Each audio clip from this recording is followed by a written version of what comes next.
السلام علیکم دوستوں، امید ہے آپ سب خیریت سے ہوں گے۔ جیسا کہ آپ جانتے ہیں ہم صحیح بخاری کی حدیث پڑھ رہے ہیں۔ آج ہم جلد دوم شروع کر رہے ہیں اور اس کی پہلی حدیث پڑھ رہے ہیں۔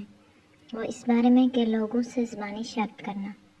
ہم سے ابراہیم بن موسیٰ نے بیان کیا، کہا ہم کو حشام بن یوسف نے خبر دی، ان سے ابن جریر نے بیان کیا، کہا مجھ کو یعلا بن مسلم اور عمرو بن دینار نے خبر دی، ان دونوں نے سعید بن جبیر سے روایت کی اور ان میں ایک دوسرے سے زیادہ بیان کرتا ہے۔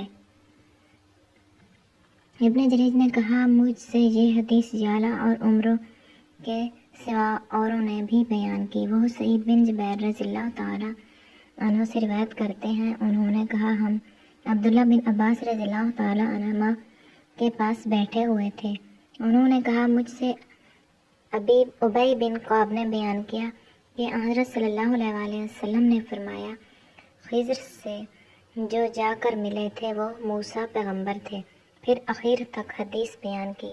حضرت خضر نے موسیٰ علیہ السلام نے سے کہا میں نے نہیں کہا تھا تم میرے ساتھ نہیں ٹھہر سکتے، اور موسیٰ نے پہلا سوال تو بھول کر کیا تھا اور بیچ کا سوال شرط کے طور پر، اور تیسرا جان بوجھ کر۔ موسیٰ نے خضر سے کہا بھول چوک پر میری گرفت نہ کرو، نہ میرا کام مشکل بناؤ۔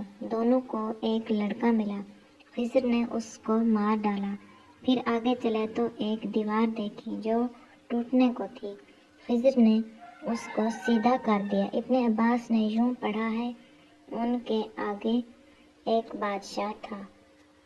آج کی ہماری یہ ویڈیو یہاں پر ختم ہوتی ہے۔ ہم اپنی اگلی ویڈیو کے ساتھ پھر آپ کی خدمت میں حاضر ہوں گے، تب تک کے لیے اللہ حافظ۔